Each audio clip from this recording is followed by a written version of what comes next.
आणि आता पाहूया टॉप 9 मोठ्या राजकीय बातम्या।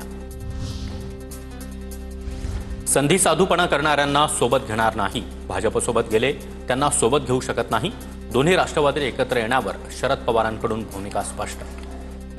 पण सत्याच्यासाठी भाजपवर जाऊन बसायचं ही भूमिका कुणी मांडत असेल, पण भाजपशी संबंध हा काँग्रेसच्या विचारात असू शकत नाही। संधी साधूपणाचं राजकारण हे आपल्याला प्रोत्साहित करायचं नाही।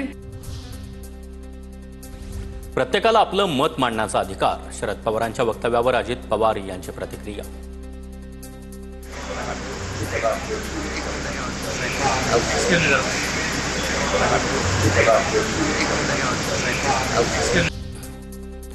शरद पवार विचारधारेचे पक्के आहेत। शाहू फुले आंबेडकरांवर त्यांची श्रद्धा कायम आहे। भाजपसोबत जाऊन बाटले त्यांना शरद पवार घेणार नाहीत। संजय राऊतांचा अजित पवार यांच्यावर निशाणा। शरद पवार साहेब हे विचारधारेचे पक्के आहेत। भारतीय जनता पक्षाबरोबर जाऊन बाटले आहेत, अशा बाटलेल्यांना ते आपल्याबरोबर घेणार नाहीत। पवार कधी सरळ मार्गाने चालले नाहीत, उलटा अर्थही असू शकतो। शरद पवारांच्या राष्ट्रवादी एकत्र येण्याच्या वक्तव्यावरून संजय शिरसाट यांची प्रतिक्रिया। शरद पवार साहेब कधीही सरळ मार्गे चाललेले राजकारणी नाहीत, म्हणून त्याचा उलट अर्थ सुद्धा निघू शकतो। बोलायचं एक आणि करायचं एक। पवार मोदी शहांच्या थेट संपर्कात, त्यामुळे ते कधीही भाजपमध्ये जाऊ शकतात। अजित पवारांचं लोढणं घेऊन ते कशाला जातील, म्हणून त्यांनी भाजपसोबत गेलेल्यांना सोबत घेणार नाही असं वक्तव्य केलं असेल लक्ष्मण हाकेंचा टोला। अजितदादांचा लोढणा गळ्यात घेऊन ते कशासाठी युती करून पुढे जातील? जायचंच झालं तर ते डायरेक्ट भाजपमध्ये जातील। येऊ घातलेला काही कालावधी थांबा, वेट अँड वॉच।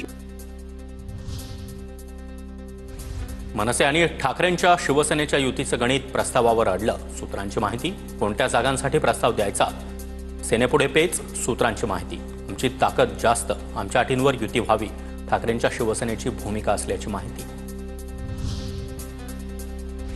आरोप करण्याआधी मातोश्रीवरील मालकाला अघोरी पूजेबद्दल विचारा। वसंत मोरे यांच्या गोगावलेंवरील आरोपांनंतर नितेश राणे यांची टीका। अघोरी पूजा काय असते हे कोणाला दुसऱ्याला विचारू नका, मातोश्रीच्या तिसऱ्या माळ्यावर विचार। अघोरी पूजेमध्ये PhD केलेली आहे। निधी वाटपावरून शिवसेनेचे मंत्री अजित पवार गटावर नाराज। शिंदेंसमोर नाराजी बोलून दाखवली। सूत्रांची माहिती। तर निधी कमी पडणार नाही, शिंदेंचं मंत्र्यांना आश्वासन। राज्य सरकारमधील मंत्र्यांचं परफॉर्मन्स ऑडिट सुरू। समाधानकारक कामगिरी नसलेल्या मंत्र्यांना डच्चू मिळण्याची शक्यता। सूत्रांची माहिती। मुख्यमंत्री उपमुख्यमंत्र्यांकडून परफॉर्मन्स ऑडिट होणार।